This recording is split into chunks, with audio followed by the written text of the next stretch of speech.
దేవుడును మన రక్షకుడునైన యేసుక్రీస్తు ప్రశస్తమైన నామంలో మీ అందరికీ నా హృదయపూర్వకమైన వందనాలు తెలియచేస్తూ ఉన్నాను. మనం ఈ రోజున ఎవరికైనా ఒక ముసలితనంలో ఉన్నటువంటి వారికి ఏదైనా సహాయం చేసినా, లేక వారు త్రాగడానికి నీళ్లు కానీ ఆహారము కానీ పెట్టినా, నీ కడుపు చల్లగా ఉండాలి అని చెప్పి వారు దీవిస్తారు.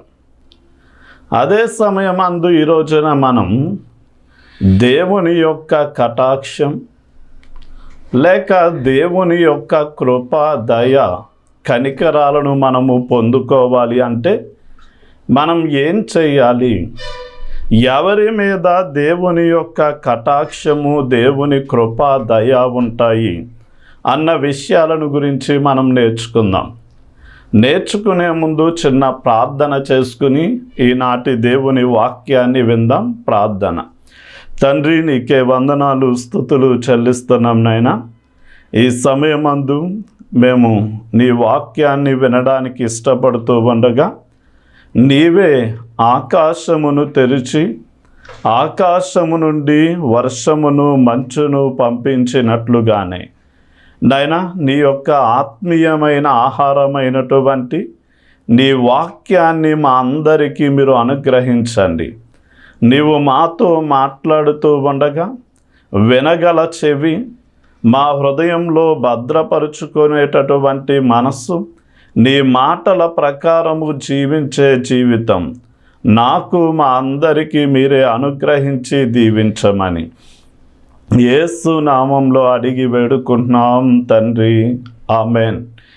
సరే అండి, ఈ రోజున మనం ఎవరు దేవుని యొక్క కటాక్షము పొందుతారు అంటే విశ్వాసము కలిగినటువంటి వారే. అంటే ఎవరైతే దేవుని మీద విశ్వాసం ఉంచుతారో అలాంటి వారు దేవుని యొక్క అనుగ్రహాన్ని, కటాక్షాన్ని పొందుకుంటారు.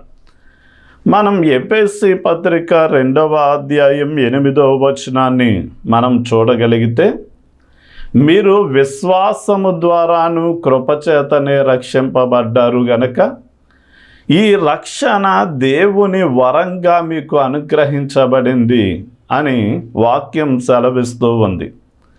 అంటే రక్షణ మనము పొందుకోవాలి అంటే ముందుగా మనము దేవుని మీద విశ్వాసం ఉంచితే ఆ విశ్వాసము ద్వారా దేవుడు తన కృపను చూపి మనకి రక్షణ భాగ్యాన్ని దేవుడు దయచేస్తాడు. 2000 సంవత్సరాల కిందట యేసుక్రీస్తు వారు నీలాంటి, నాలాంటి ఒక మనిషిగా భూమి మీద సంచరిస్తూ ఉన్నటువంటి సమయంలో ఆనాటి తరం కొంచెం మంది మేము యేసు ప్రభువుల వారిని దేవుడుగా, రక్షకుడిగా మేము నమ్మము అని వారు ఆయన్ని దేవునిగా అంగీకరించడానికి తిరస్కరించారు.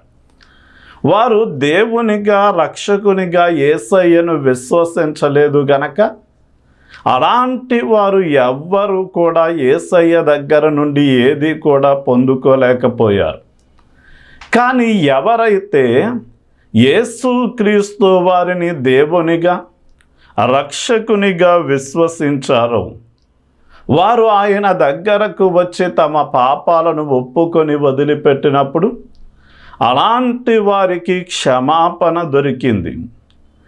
ఎవరైతే వ్యాధి రోగాలతో వచ్చి ప్రభువా నీవు మమ్మల్ని స్వస్థపరచగలవు అని కోరుకున్నారో అలాంటి వారికి స్వస్థత వారికి అనుగ్రహించబడింది.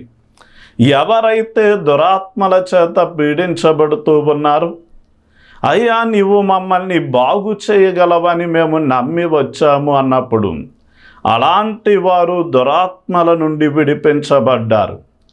అదే సమయమందు చాలామంది అనేకమైన ప్రశ్నలతో వచ్చి జవాబును పొందుకున్నారు. రకరకాలైనటువంటి సమస్యలతో వచ్చి వారు పరిష్కారాన్ని పొందుకున్నట్లుగా మనం చూడగలం. మనం బైబిల్ గ్రంథంలో దేవుడు దానియేలు నీవు నాకు బహు ప్రియుడవు అని ఆయన సెలవిచ్చాడు. దావీదును గురించి కూడా నీవు నాకు ప్రియమైనటువంటి వాడవు అని ఆయన మాట్లాడాడు. యేసయ్యను గురించి కూడా ఇతడే నా ప్రియ కుమారుడు, ఇతని యందు నేను ఆనందిస్తున్నాను అన్నాడు. అసలు ఎవరిని బట్టి దేవుని హృదయం సంతోషపడుతుంది అంటే హెబ్రీ పత్రిక 11వ అధ్యాయం 6వ వచనాన్ని మనం చూడగలిగితే, విశ్వాసము లేకుండా దేవునికి ఇష్టులయ్యుండుట అసాధ్యమైనటువంటి విషయమని దేవుని వాక్యం సెలవిస్తుంది. అంటే ఎవరైతే దేవుని మీద విశ్వాసాన్ని నమ్మికను వారు ఉంచారో అలాంటి వారందరినీ కూడా ఆయన తన బిడ్డలుగా, తనకు ఇష్టులైనటువంటి వారిగా ఆయన ఎన్నుకున్నాడు గనక వారు ఏది అడిగినా చేయడానికి, వారికి రక్షణ ఇవ్వడానికి ఆయన తన కృపను దయను విడుదల చేస్తాడు.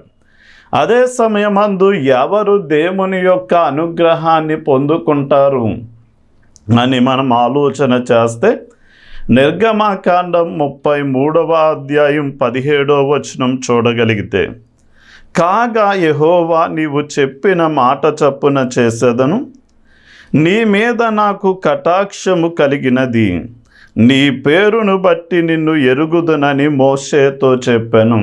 అంటే మోషేతో దేవుడు సెలవిస్తున్నాడు, నీ మీద నాకు కటాక్షము కలిగింది అని. అంటే ఎవరు ఆయన కటాక్షాన్ని, అనుగ్రహాన్ని, దయను పొందుకుంటారు అంటే దేవునితో సన్నిహితమైనటువంటి సంబంధాన్ని కలిగినటువంటి వారు. ఈ రోజున విశ్వాసులందరూ కూడా ఒకే ఆత్మీయ స్థితి కలిగి ఉండరు, కానీ ఒక్కొక్కరు ఒక్కొక్క విధమైనటువంటి ఆత్మీయ స్థితిని కలిగి ఉంటారు. ఉదాహరణకి కొంచెం మంది విశ్వాసులు పండగలకు మాత్రమే దేవుని సన్నిధికి వచ్చేవారు ఉంటారు.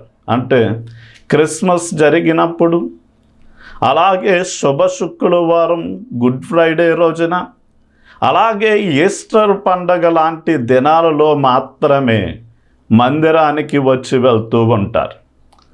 మరికొంచెం మంది విశ్వాసులు వారు నచ్చినప్పుడు, తోచినప్పుడు, వారికి వెళ్ళాలి దేవుని సన్నిధికి అని బుద్ధి పుట్టినప్పుడు మాత్రమే మందిరానికి వస్తారు, వెళ్ళేవారిగా ఉంటారు.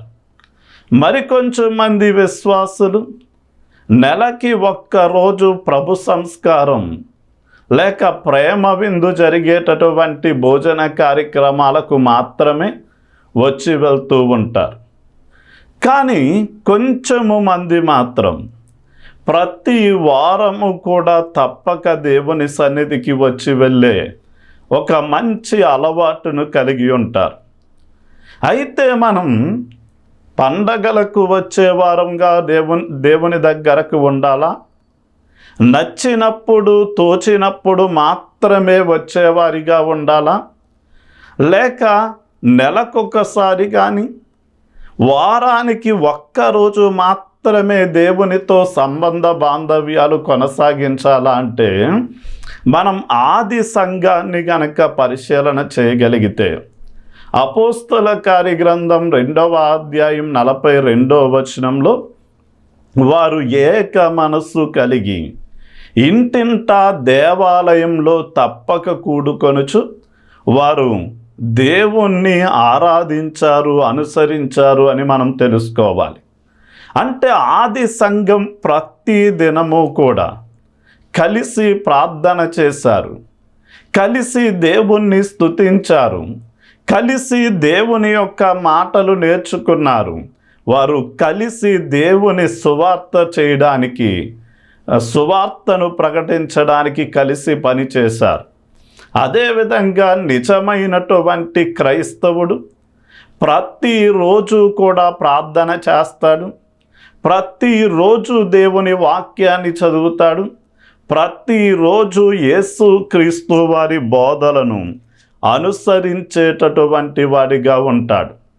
ఉదాహరణకి మోషే సీనాయి పర్వతం మీదకు వెళ్ళి 40 రాత్రింపగలు ఉపవాస ప్రార్థనలో గడిపాడు అంటే అదేదో అప్పటికప్పుడు వెళ్ళి 40 దినాలు ఉపవాస ప్రార్థన చేసింది కాదు, కానీ బహుశా అతని జీవితంలో 3 రోజుల ఉపవాసమని, 7 రోజుల ఉపవాసమని, 14 రోజుల ఉపవాసమని, 21 రోజుల ఉపవాసమని, తరచూ ఇలాంటి ఉపవాసన ప్రార్థనలతో అతడు దేవునితో సన్నిహితంగా ఉన్నాడు గనకే ఆ మోషే కొండ మీదకి రా అని చెప్పిన వెంటనే ఆ మోషే కొండ మీదకు వెళ్ళి 40 రాత్రింపగళ్ళు దేవునితో సన్నిహితమైన సంబంధం కలిగి ఉన్నప్పుడు, దేవునితో అతనికున్న సన్నిహితమైన సంబంధాన్ని బట్టి ప్రభువా నేను నిన్ను చూడాలి అని కోరుకున్నాడు. అప్పుడు దేవుడు తన మహిమను చూపించాడు. ప్రజల మీద మోషేను నాయకునిగా నియమించాడు. అలాగే దేవుని యొక్క స్వరాన్ని విన్నాడు. విజయవంతంగా అరణ్యయాత్రలో ప్రజలను నడిపించాడు. దేవుని దగ్గర నుండి ధర్మశాస్త్రాన్ని పొందుకొని ఆ ధర్మశాస్త్రాన్ని ప్రజలకు అందించాడు. అలాగే దేవుడు మనము కోరినట్లుగా ఆయన చెయ్యాలి అంటే, అలాంటి అనుగ్రహాన్ని మనం పొందాలి అంటే మోషే వలె మనము దేవునితో సన్నిహితమైనటువంటి సంబంధాన్ని కలిగిన వారిగా మనం ఉండాలి. ఇక ఎవరి మీద దేవుని కటాక్షం అనుగ్రహము ఉంటుంది అంటే వినయము, దేన మనస్సు గలవారి పట్ల దేవుని అనుగ్రహం ఉంటుంది అని మనం తెలుసుకోవాలి. సామెతల గ్రంథం 3వ అధ్యాయం 34వ వచనంలో ఆయన అపహాసకులైనటువంటి వారిని అపహసిస్తాడు అని, దేన మనస్సు గలవారి పట్ల ఆయన దయ చూపిస్తాడు అని మనం తెలుసుకోవాలి. ఈ రోజున దీన మనస్సు, వినయ మనస్సు అనేది కనుమరుగైపోతుంది. కొంచెము జ్ఞానం ఉంటే, కొంచెము అందముంటే, లేక ధనం ఉంటే, బంధు బలగము ఉంటే, నోరు ఉంటే ఇక మేము ఏమైనా చేయగలము అన్నట్లుగా మనుషులు ఏం చేస్తున్నారు అంటే వారు గర్వంతో మిడిసిపడుతున్న విధానాలను మనం చూడవచ్చు. కానీ మనం ఉండవల్లి అరుణ్ కుమార్ గారు అదే సమయమందు ఓట్ల ఎలక్షన్లో నెగ్గిన కొత్తలో డిప్యూటీ సీఎం అయిన పవన్ కళ్యాణ్ గారు బైబిల్ గ్రంథంలో ఉన్న ఒక సామెతను వారు పదే పదే ఉచ్చరించడం మనం చూస్తాం.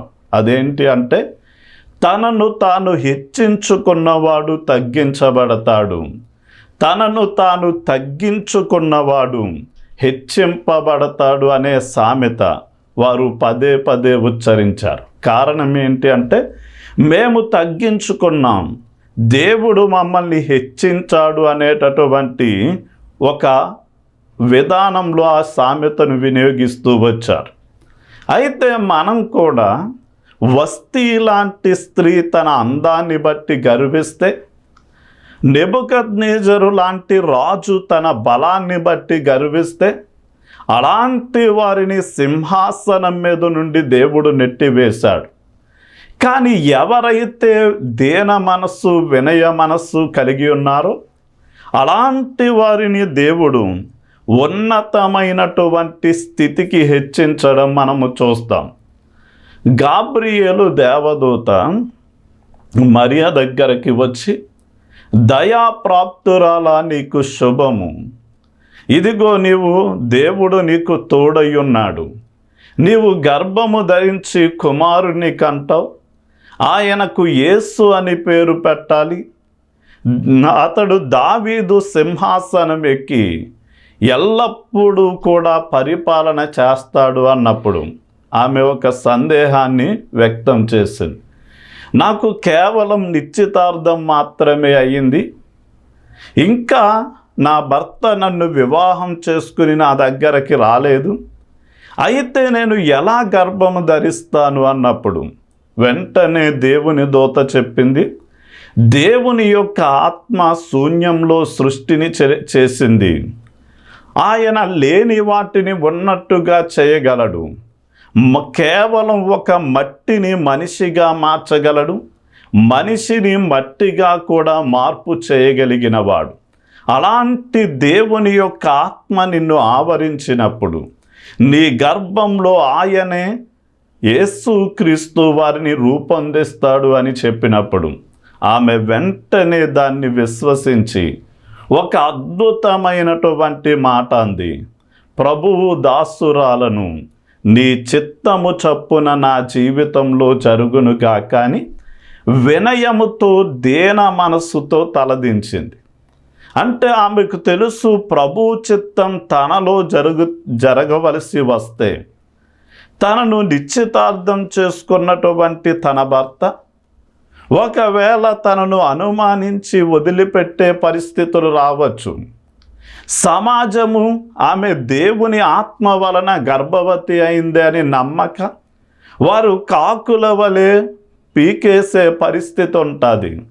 లేక చాలా అవమానాలు, నిందలు, శ్రమలను భరించవలసి ఉంటుంది అని తెలిసిన ఆమె చాలా వినయముతో దేన మనస్సుతో ఎప్పుడైతే దైవ చిత్తానికి తలదించిందో దేవుడు స్త్రీలలో అందరిలో ఆమెను ఆశీర్వదింపబడినటువంటి స్త్రీగా దేవుడు ఆమెను ఉంచాడు. అదేవిధంగా మనల్ని కూడా దేవుడు ఆశీర్వదించాలి అంటే దేవుడు మనల్ని హెచ్చించేంత వరకు దేవుని బలిష్టమైనటువంటి హస్తముల కింద దీన మనస్కులై తగ్గింపు మనస్సు కలిగి మనం జీవించాలి. అంటే దేవుడు ఎలాంటి వాడు అంటే యెషయా గ్రంథం 57వ అధ్యాయంలో అంటాడు, ఆయన మహాగణుడు, మహోన్నతుడు, ఉన్నత స్థలములలో నిత్య నివాసి అయినటువంటి దేవుడు. ఎవరి దగ్గర నివసిస్తున్నాడు, వసిస్తున్నాడు అంటే వినయము దేన మనస్సు గలవారి యొద్ద ఆయన నివసిస్తున్నాడు. అంటే దేవుడు గర్వాంధులను అసహ్యించుకుంటాడు. వినయము దేన మనస్సు గలవారితో ఆయన వసిస్తాడు, నివసిస్తాడు అని మనం తెలుసుకోవాలి. ఇక ఎవరు దేవుని అనుగ్రహానికి పాత్రులవుతారు అని మనం ఆలోచన చేస్తే అపోస్తల కార్యగ్రంథం 13వ అధ్యాయం 22వ వచనాన్ని మనం చూడగలిగితే దేవుని చిత్తాన్ని జరిగించేటటువంటి వారు దేవుని యొక్క దయను, అనుగ్రహాన్ని, కటాక్షాన్ని పొందుకుంటారు. ఉదాహరణకి మొట్టమొదటిగా ఇశ్రాయేలీల 12 గోత్రాల మీద మొదటి రాజు ఎవరు అంటే సౌలు. అయితే అతడు రాజుగా అభిషేకించబడే సమయంలో చాలా వినయము కలిగి, తగ్గింపు కలిగి, నేను రాజుగా ఉండడానికి ఎలాంటి అర్హత లేదు అని చెప్పి తాను చాలా దీన మనస్సు, మంచివాడిగా కనపడతాడు. కానీ ఎప్పుడైతే రాజుగా అయ్యాడో కొన్ని దినాలలోనే అతడు గర్వించి లేక దైవ చిత్తానికి లోబడకుండా తన సొంత చిత్త ప్రకారము పరిపాలన చేసుకెళ్తూ ఉంటే దేవుడు అతడు చేసేదానిని బట్టి సంతోషించక అతనికి మారుగా ఎవరిని రాజు చేద్దామో అని ఆలోచన చేసినప్పుడు దేవుడు యెష్షయి కుమారులకు పుట్టిన 8 మంది సంతానంలో దావీదు మీద దేవుని మనస్సు పడింది. కారణం ఏంటి అంటే దేవుడు అంటాడు, ఇదిగో నా హృదయానుసారుడైన మనిషిని నేను కనుగొన్నాను, అతడు నా చిత్తమునంతటిని జరిగిస్తాడు అని చెప్పి దావీదు దేవుని చిత్తము చేయడానికి సిద్ధ మనస్సు కలిగి ఉన్నాడు అని గ్రహించి అలాంటి దావీదును గొర్రెల దొడ్డులోని తీసుకొచ్చి ఇశ్రాయేలీల 12 గోత్రాల మీద కాపరిగా, రాజుగా తన్ని అందలమెక్కించాడు. అంటే దేవుడు గర్విష్ఠులైనటువంటి వారిని ఆయన సింహాసనం మీద నుండి నెట్టివేసి ఎవరైతే దైవ చిత్తాన్ని నెరవేర్చడానికి సిద్ధమైన మనసు, వినయము, దీనత్వము కలిగి ఉన్నారు, అలాంటి వారిని నేల మీద నుండి, పెంట కుప్పల మీద నుండి లేవనెత్తి ఆయన అధికారులతోనూ ప్రధానులతోనూ కూర్చుండబెట్టడానికి సమర్థుడు. అయితే అలాంటి అనుగ్రహం మన మీదకి దిగి రావాలి అంటే మనము దేవుని చిత్తానికంటే ప్రథమ స్థానం, ధనానికిచ్చిన, సుఖభోగాలకిచ్చిన, పేరు ప్రఖ్యాతలకిచ్చిన, దేనికిచ్చినా మనం దేవుని అనుగ్రహాన్ని పొందుకోలేము. కానీ దేవుని చిత్తము జరిగించడమే ప్రాధాన్యముగా మనం ఎన్నుకుని ఆ చిత్తము చేయడంలో మనం నిమగ్నమై ఉంటే గనక దేవుని యొక్క అనుగ్రహం మన మీదకి దిగి వస్తుంది అని మనం తెలుసుకోవాలి. ఇక చివరిగా దేవుని యొక్క అనుగ్రహం ఎవరి మీద ఉంటుంది అంటే పాపముతో నిండి ఉన్నటువంటి లోకంలో పరిశుద్ధంగా నీతిగా బ్రతికేటటువంటి వారి మీద దేవుని యొక్క కటాక్షం, అనుగ్రహం నిలిచి ఉంటుంది. ఆదికాండం మనం 6వ అధ్యాయం 8వ వచనం చూడగలిగితే ఆనాటి తరపు మనుషులందరూ కూడా చెడిపోయారు. అంటే వారు బలత్కారులుగా జీవిస్తూ వారి శరీరంలో పుట్టేటటువంటి ఇచ్చలను, కోరికలను నెరవేర్చుకోవడానికే వారు ఎన్నో పాపిష్టి పనులు చేస్తూ దేవుని భయము లేకుండా విచ్చలవిడిగా బ్రతుకుతున్నటువంటి సమాజంలో నోవాహు ఎలా బ్రతికాడు అంటే ఆనాటి తరము వారు చేసే ఏ పాపానికి అతడు ఏకీభవించక, అలా జీవించక, దేవుని భయము కలిగి, భక్తి కలిగి, చెడుతనాన్ని వదిలిపెట్టి నీతిగా, భక్తిగా బ్రతుకుతూ ఉండగా దేవుని యొక్క దయను, అనుగ్రహాన్ని అతడు పొందుకొని ఆనాటి జలప్రళయము ద్వారా నాశనం అవుతున్నటువంటి లోకంలో నుండి దేవుడు నోవాహు యొక్క భార్య, 3 కుమారులు, 3 కోడళ్లను ఆ జలప్రళయము అనేటటువంటి ఉగ్రత నుండి తప్పించాడు. ఈరోజున మనము కూడా ప్రజలు ఎలా పడితే వారికి నచ్చినట్లుగా, తోచినట్లుగా బ్రతుకుతూ ఉండగా మనము మాత్రం దేవునికి భయపడి చెడుతనాన్ని వదిలిపెట్టి యేసయ్య ఈ భూమి మీద ఉండగా ఎలా అయితే నీతిగా, పరిశుద్ధంగా బ్రతికాడో మనము కూడా ఆ విధంగానే జీవించడానికి సిద్ధపడాలి. ఆయన అంటాడు, నాలో పాపమున్నది అని మీలో ఎవరు నిరూపించగలరు అని ఆయన సవాలు విసిరినప్పుడు ఎవ్వరూ కూడా ఆయన మీద నేరారోపణ చేయలేకపోయారు.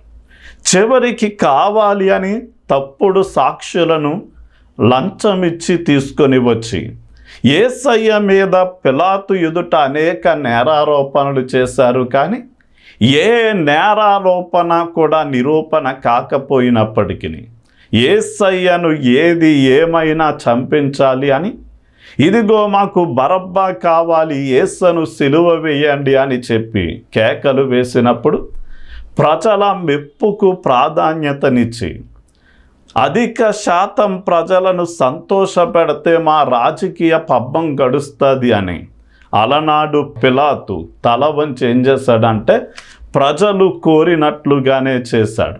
ఈరోజున మనం కూడా యేసయ్యలాగా అనేక మంది మనల్ని కొన్నిసార్లు నిందలు మోపొచ్చు, లేక కొన్నిసార్లు నేరారోపణ చేయొచ్చు. కానీ అలా చేయడం సహజమైన విషయమే. కానీ ఆ నేరారోపణలు ఏమీ కూడా నిరూపణ కాకుండా యేసయ్యలాగా మనం నిర్దోషిగా, మనం యేసయ్యలాగా నీతిగా, యేసయ్యలాగా పరిశుద్ధంగా మనము జీవించగలిగితే త్వరలోనే సొదొమ గొమొర్రాల మీదకి అగ్ని గంధకాలు కుడిచి నాశనం చేసినట్లుగానే దేవుని ఉగ్రత పరలోకం నుండి త్వరలో దిగిరాబోతుంది.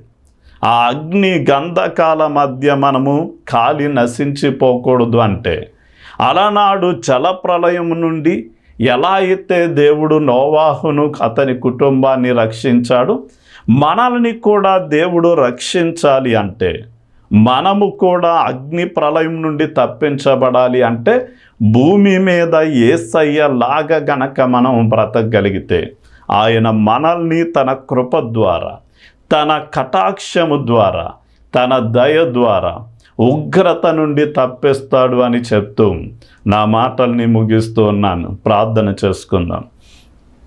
తండ్రి, నీకే వందనాలు, స్తుతులు చెల్లిస్తున్నాం నాయన. ఈరోజున ఎవరైతే ఈ మాటలు వింటూ ఉన్నారు నాయన, వారు నీ యొక్క అనుగ్రహం, నీ కటాక్షం, నీ దయను పొందుకోవాలని వారు ఆశపడుతూ ఉంటే, నిశ్చయముగా నీ మీద విశ్వాసము లేకుండా నీ పిల్లలుగా కానీ, నీ దగ్గర నుండి ఏదైనా పొందుకోవడం కానీ, నీకు ఇష్టలుగా బ్రతకడం కానీ అసాధ్యమైన విషయం. కనుక నీ వాక్యాన్ని వినేవారు నాయన నీ మీద నమ్మిక పెట్టుకుని, నీ మీద నాయన నీతో అన్యోన్యమైన సహవాసం కలిగిన వారిగా, వినయము దేన మనస్సు కలిగిన వారిగా, దైవ చిత్తాన్ని దావీదు వలె నెరవేర్చేవారిగా, చెడిపోయిన ఈ లోకంలో నీతిగా, భక్తిగా, యథార్థంగా బ్రతికేవారిగా వారిని వారు తీర్మానం చేసుకుని జీవిస్తూ ఉండగా, పరలోకంలో నుండి నాయన నీ కృపను, నీ అనుగ్రహాన్ని వీరి మీదకి మీరు విడుదల చేయండి. ప్రతి విధమైన సమస్యల నుండి, ప్రతి విధమైన నాయన ఇబ్బందుల నుండి నీ బిడ్డలను విడిపించి, నీ భక్తుల మీద నీ అనుగ్రహాన్ని ఎలా అయితే చూపారు, అలాగే వీరు కోరినట్లుగా ప్రతి కార్యమును కూడా మీరు జరిగించి మేలు చేయమని యేసు నామంలో అడిగి వేడుకుంటున్నాం తండ్రి. ఆమెన్.